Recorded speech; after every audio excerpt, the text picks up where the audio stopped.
Oke, jadi hari ini kita mulai belajar algoritma kriptografi klasik. Nah, di sini kita akan belajar 1, 2, 3, 4, 5, 6, 7 ya. 7 cipher di sini. 7 algoritma di sini. Nah, kalian pastikan sudah menyiapkan kertas ya, karena untuk coba-coba.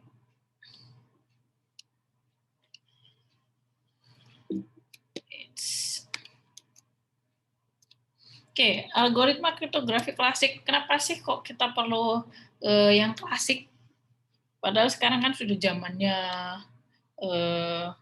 komputer gitu kan ya. Nah, jadi di sini masih berbasis karakter. Nah, kita pelajari ini ya karena ini dasar dari si kriptografinya. Jadi ini termasuk ke dalam kriptografi kunci simetri. Jadi kunci enkripsi sama dengan kunci dekripsi. Kemudian karena berbasis karakter, ini huruf alfabet diganti dengan angka. Jadi perhatikan baik-baik di sini, kita punya kesepakatan mulainya 0 sampai 25. Jadi kita bermain-main di modulo 26, Z26. Masih ingat? Struktur aljabarnya dibuka lagi ya. Disiapkan kalau kuliah kripto, disiapkan juga catatan kuliah SA-nya. Nah, jadi harus diingat-ingat kita sepakat bahwa di sini A itu 0 sampai Z itu 25. Karena kita punya Z26. Z26 kan elemennya 0 sampai 25. Oke, plain text ditulis dengan huruf kecil, sedangkan ciphertext ditulis dengan huruf besar, kapital. Nah, kenapa kita mempelajari algoritma klasik ini? Ya, kita perlu memahami konsep dasar kriptografi. Kemudian ini juga dasar dari algoritma kriptografi modern. Kemudian memahami kelemahan sistem cipher.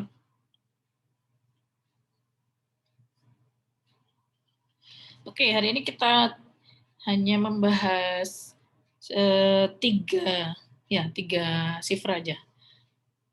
Karena tidak cukup waktunya, lumayan banyak. Oke, apa itu cipher pergeseran atau cipher di sini? Jadi yang tadi sudah kita bahas, sudah sering banyak saya keluarkan di contoh-contoh tadi. Ini munculnya algoritma ini pada Kekaisaran Romawi.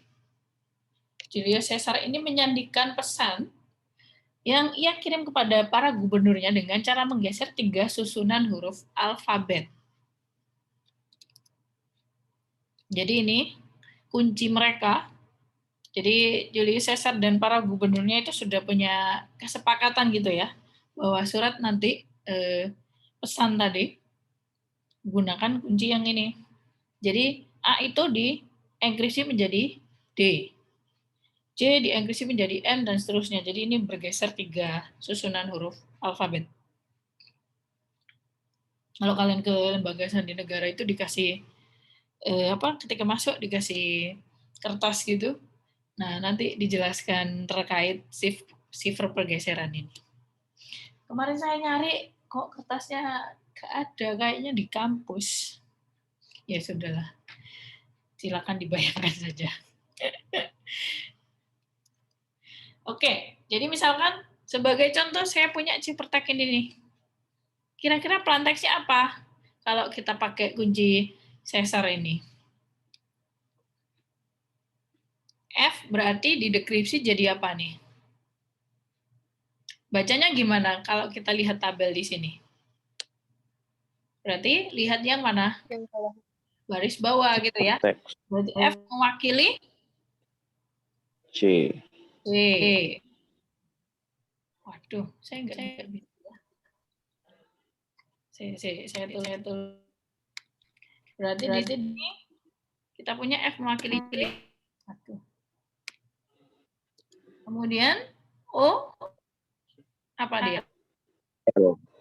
Apa? L. L. Terus X, U, E, B, terus H, O, U, U, B-nya S, S, E. E. Club. Oke. Clubhouse. Kalian punya Clubhouse? Pengguna Samsung, Bu. Nggak ada Clubhouse. Oh, belum ya yang Android ya? Iya, Bu, belum.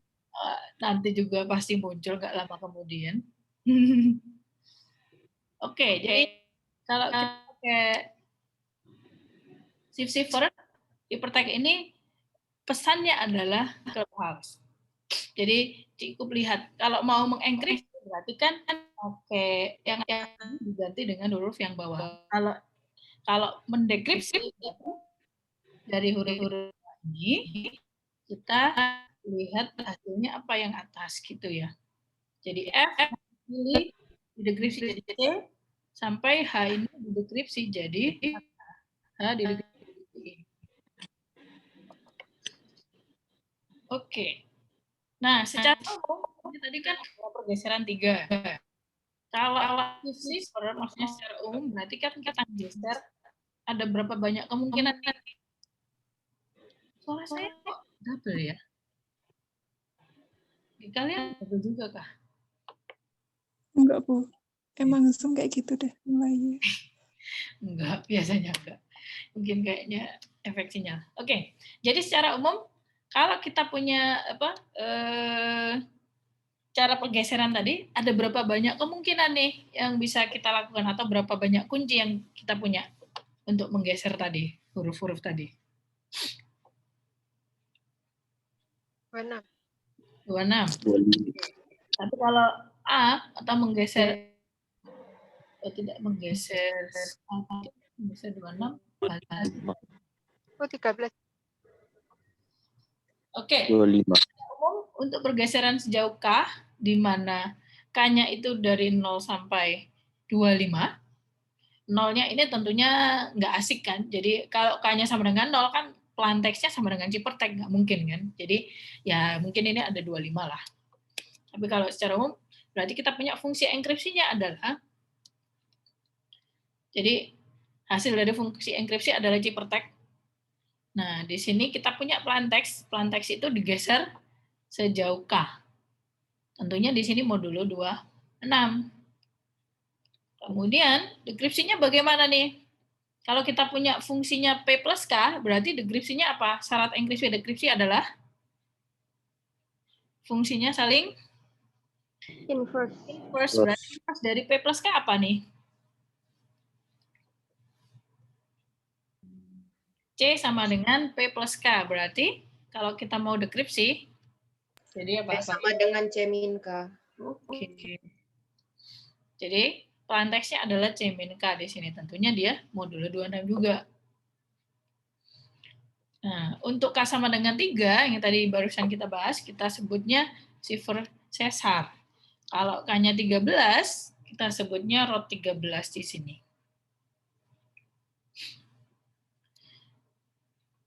Oke, tadi sudah contoh yang sesar, sekarang yang root 13. Nah, caranya bagaimana nih? Ya harus dituliskan N itu mewakili berapa dia? N-nya berapa nih? Berarti kan dekripsi dari N sama dengan dekripsi N-nya berapa, Rek? Saya juga enggak 14. 14. Berarti dengan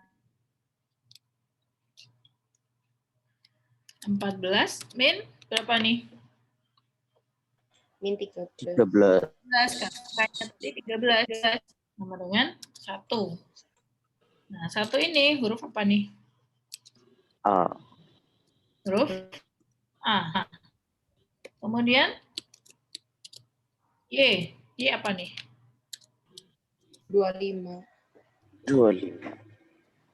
Loh, 25 bukannya Z ya? Oh, dengan Ayo. Loh, jadi kalau 1 berarti B dong, Bu. Iya. Ya, saya yang N tadi 13. 13. N tadi N-nya 13. berarti tetap N dong. Ya kan? Oh. Iya. Sorry. Berarti di sini A. Terus yang ini Y 25, berarti 25 min 13 sama dengan 12. Oke, 12 apa tadi? Maaf Bu, Y-nya 2. Apa? Y-nya bukan 24. Oh iya, tadi saya bilang 24 di sini 11 apa Red? L, Bu. L. Terus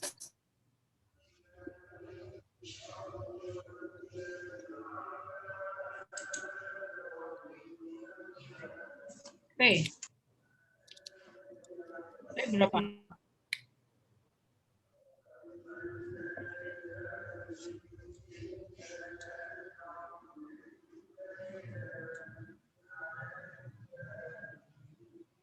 Dua satu.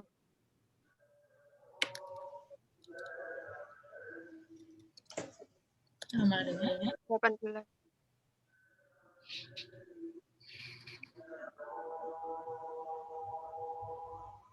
8. Oke.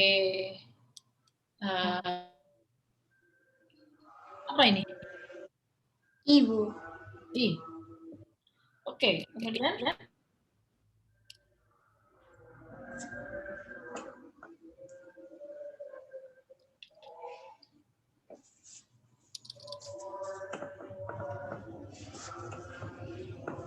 T-nya itu 6.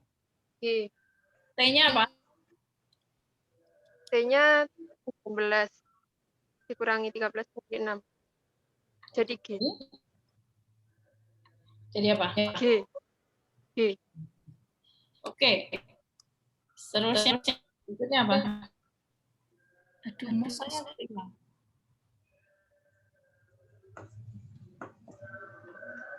Coba dicoret-coret di bukunya.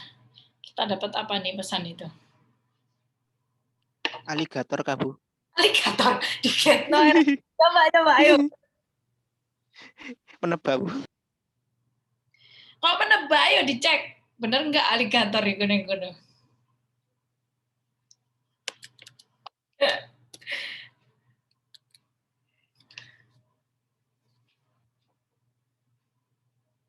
Kalau di sini satu huruf dienkripsi dengan huruf yang sama. Jadi N kan kita punya N itu dienkripsi jadi A. Jadi makanya saya punya aliga di sini. Sekarang tinggal G, V, R. Oh, V-nya tadi sudah. V-nya tadi apa? I ya?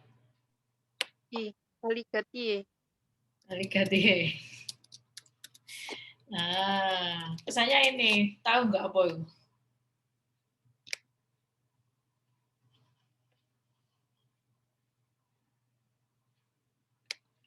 Mau saya kok menghilang ya?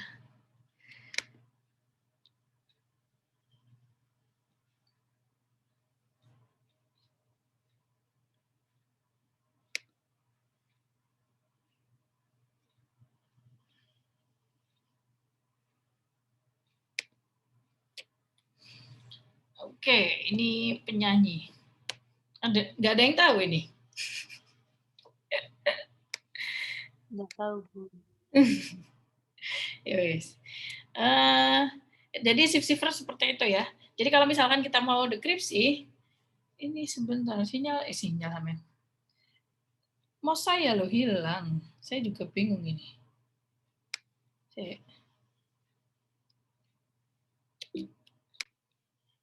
Oke, jadi misalkan saya punya di sini K-nya bebas. Misalkan K-nya 17 nih. Nah, ketika saya mau mengenkripsi enkripsi dari mana ya? Misalkan enkripsi Z.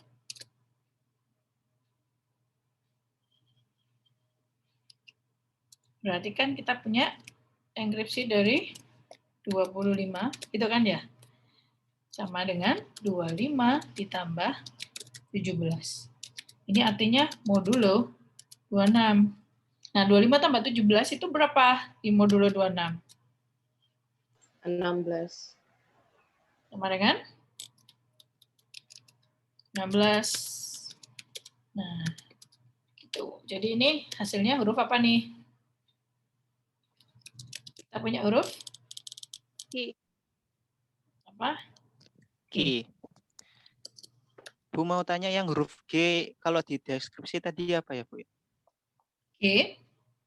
G yang DG. T ya Bu ya? Ya, jadi T dia. Iya, yang saya mau tanya itu, oh berarti mundur gitu ya? Kan 6 dikurangi 13 ya Bu ya? Berarti kan itu kan min 9. Min 7. Berarti itu mundur dari Z ya Bu ya? Gimana kamu punya Z26? Ayo, masa lali caranya? Loh, iya Bu, nggak maksudnya itu dari A itu nanti kayak mundur gitu ya Bu ya? Bukan. Maksudnya itu Jadi min itu 25. artinya apa? Oh Saya ya. tanya dulu. Min Ya. 2 di Z26, berapa dia? 2 di Z26. Hmm. Oh, iya ya Bu ya. Berapa Ya, dia?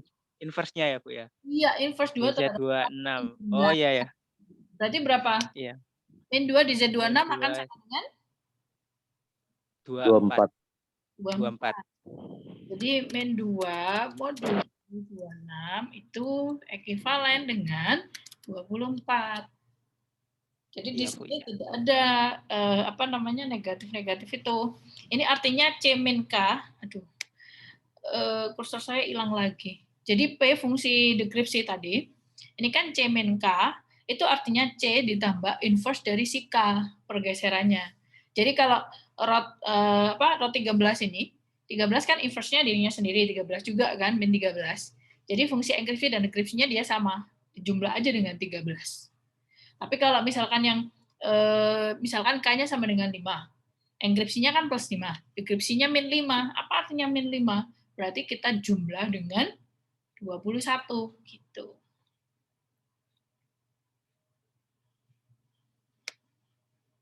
Bisa diikuti? Bisa Bu, bisa. Terima kasih. Oke.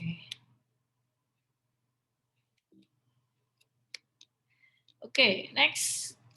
Kita ke shift substitusi. Jadi kalau tadi yang shift itu hanya pergeseran aja, jadi kemungkinannya ada 26.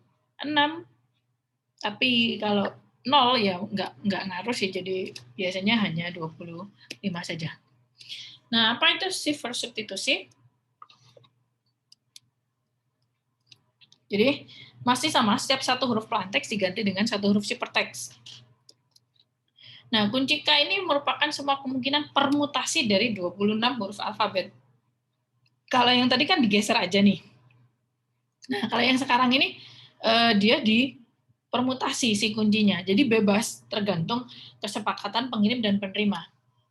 Sebagai contoh, misalkan saya punya fungsi P di sini. Dia termasuk salah satu permutasi di kunci K. Nah, maka enkripsinya kita punya fungsi P tadi. Dekripsinya berarti ya kita pakai inverse dari si permutasi P tadi. Jadi kita punya tabelnya ini, salah satu contoh aja. Salah satu contoh permutasi di sini, jadi ini sangat acak ya. Jadi kesepakatan pengirim dan penerima. Jadi pengirim dan penerima kita sepakat nih punya tabel ini, punya kunci ini, permutasinya. A dienkripsi jadi F, B jadi J. Jadi ini nggak urut nih, ini bisa aja geser berapa, geserannya nggak sama. Ya karena tadi ini hanya permutasi aja, permutasi 26. Jadi bisa Z di tengah, Z di pinggir. Jadi intinya benar-benar acak di sini permutasi. Dipermutasikannya. Jadi harus dengan si pengirim dan penerima punya kesepakatan ini.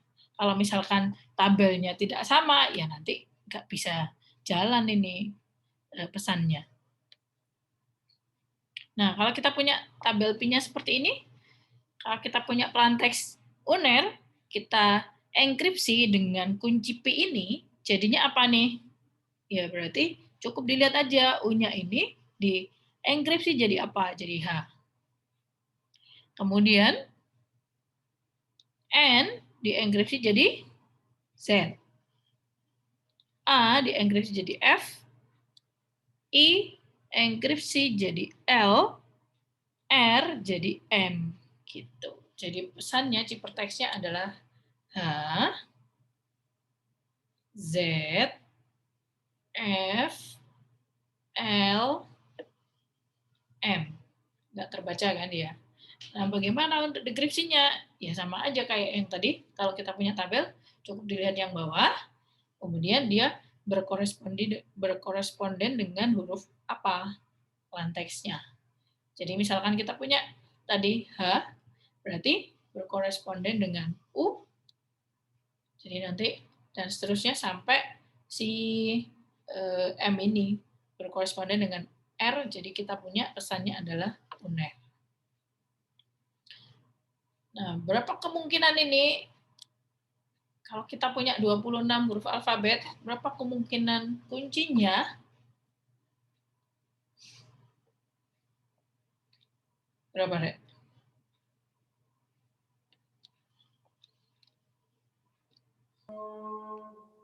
Dua 26 faktorial nggak, Bu? 26 faktorial.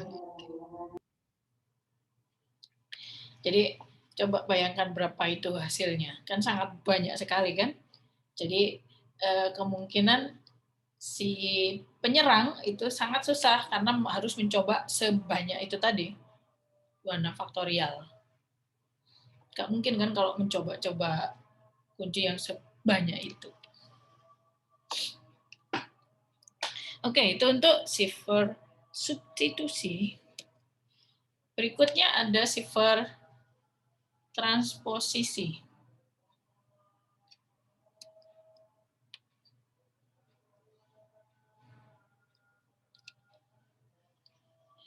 Jadi sifar transposisi ini huruf-huruf ciphertext sama dengan huruf-huruf dari plain text, hanya saja urutannya yang diacak, diubah. Kalau yang steganografi kan kemarin menyembunyikan pesan dalam pesan. Nah ini mirip dengan itu, cuma si pesan ini ya dari huruf-huruf itu, cuma kalian harus pinter-pinter menyusunnya dari huruf. Misalkan UNER tadi bisa diacak jadi R dulu, kemudian N, baru A, I, U. Nah itu kayak gitu. Jadi ini nama lainnya scrambling. Sebagai contoh, misalkan saya punya plain text-nya ini nih. Nah, dari sini nanti ini sebenarnya tergantung kesepakatan si pengirim dan penerima saja. Ini sebagai misalkan ngacaknya diacak misalkan huruf ketiga diganti di mana, diletakkan di mana. Jadi itu kesepakatan si pengirim dan penerima, kuncinya seperti apa. Nah, sebagai contoh di sini algoritmanya, proses enkripsi plain text ditulis secara horizontal dengan panjang kolom tetap. Maksudnya kolomnya sama. Misalkan di sini dipilih panjangnya 6 karakter. Jadi kita punya ini.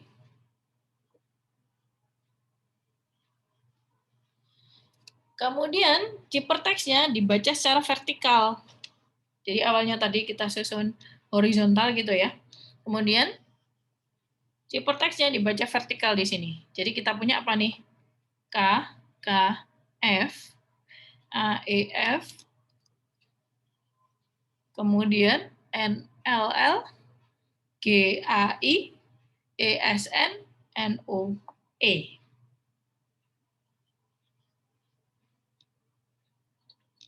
Nah, dari sini kan tidak terbaca nih. Nah, ini pesan ini kita punya ciphertext-nya seperti ini. Nah, kemudian dari sini kalau kita mau mengirim pesannya ini bisa disusun dengan panjang 3, bebas sih ini. Boleh dipisah, boleh enggak, terserah. Jadi kita punya ciperteknya yang seperti ini. Nah, ini kan kalau seperti ini kan orang tidak bisa mudah menebak kayak yang tadi pakai teknik analisis frekuensi 3 huruf semua. Masa kalimat 3 huruf semua kan ya sangat jarang gitu kan ya, kemungkinan kecil. Nah, bagaimana nih proses dekripsinya kalau kita punya algoritma enkripsinya seperti ini? Baca horizontal huruf pertama. Jadi Gimana? Ciperteksnya disusun huruf pertama kamu dari punya setiap ini. Bentar, kamu kan ini nih. Kemudian caranya gimana? huruf pertama masing-masing per 3 huruf itu. Per 3 huruf. Huruf pertama per 3 huruf gimana? Gak ada ya bilangnya. Kan prinsipnya enkripsi itu kan saling inverse. Jadi misalkan cipertek dapat juga ditulis dalam kelompok dengan panjang 3 karakter. Berarti di sini apa? Atau di sini ini kan berarti kita hilangkan si spasinya dulu kan?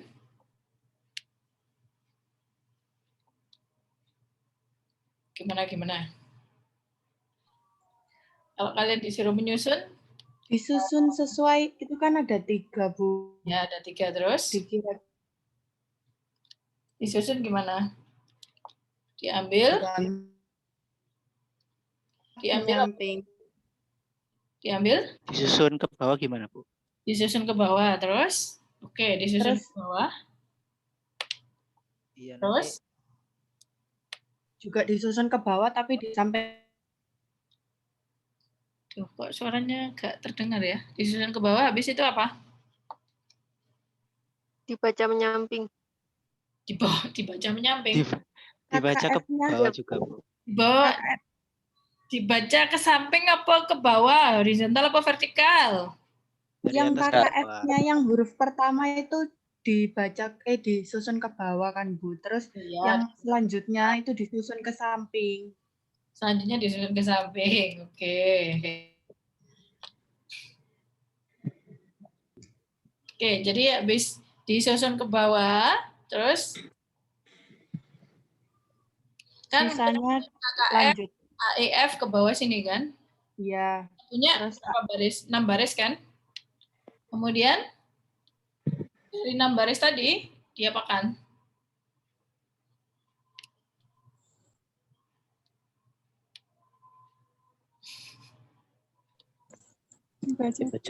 Baca ke bawah aja.